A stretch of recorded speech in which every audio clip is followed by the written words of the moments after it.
A slew of speeches by U.S. Federal Reserve officials including Chair Janet Yellen in the coming days will be closely monitored following last week's more hawkish-than-expected outlook from the central bank. Last Wednesday the Federal Open Market Committee indicated it still plans to hike interest rates once more this year, predicting that the impact of recent devastating hurricanes will affect economic activity in the near term but are unlikely to materially alter the course of the national economy over the medium term. It also flagged its unchanged intention for 3 rate hikes in 2018, and said it will start paring its balance sheet in October. Fed Chair Janet Yellen is set to give a speech on Tuesday in Cleveland, Ohio. Other Fed officials giving talks this week include William Dudley, Charles Evans and Neil Kashkari today, Loretta Mester and Raphael Bostic on Tuesday, James Bullard and Eric Rosengren on Wednesday, Esther George on Thursday, as well as Patrick Harker on Friday. Also speaking in the days ahead are Lael Brainerd and Stanley Fischer. It may be Fisher's final public speech as he's poised to retire next month. Coming so soon after the September FOMC meeting, these remarks are not likely to be substantially different, according to a note by TD Securities. However, given the market was hawkishly surprised by the FOMC, there remain risks that clarifying comments could shift market sentiment in either direction.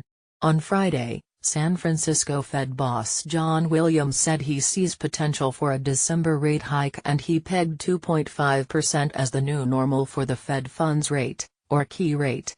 U.S. economic data slated for release in the coming days include several reports on the housing industry including the S&P CoreLogic Case-Shiller Home Price Index and new home sales on Tuesday and the pending home sales index on Wednesday. Other reports include the Chicago Fed National Activity Index and Dallas Fed Manufacturing Survey, due today, Consumer Confidence, and Richmond Fed Manufacturing Index, due Tuesday, Durable Goods Orders, due Wednesday, GDP, International Trade in Goods, Weekly Jobless Claims, Corporate Profits, and Kansas City Fed Manufacturing Index, due Thursday, as well as Personal Income and Outlays, Chicago PMI, Consumer Sentiment, due Friday. Last Friday, U.S. Treasuries and gold rose, while stocks closed flat.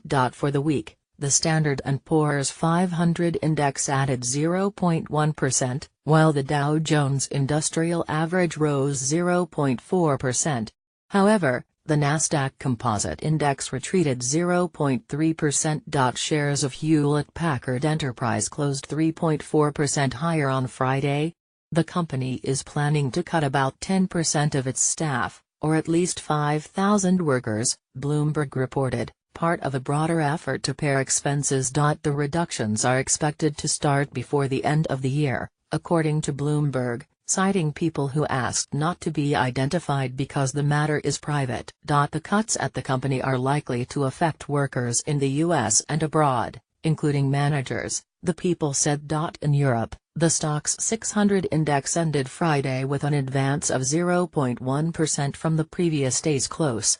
It was the highest close in 2 months, according to Bloomberg. European Central Bank President Mario Draghi is set to speak today as well as on Friday, though analysts aren't expecting fresh clues about the central bank's plans to taper its quantitative easing. Also, investors will assess the impact of a German parliamentary election, held on Sunday.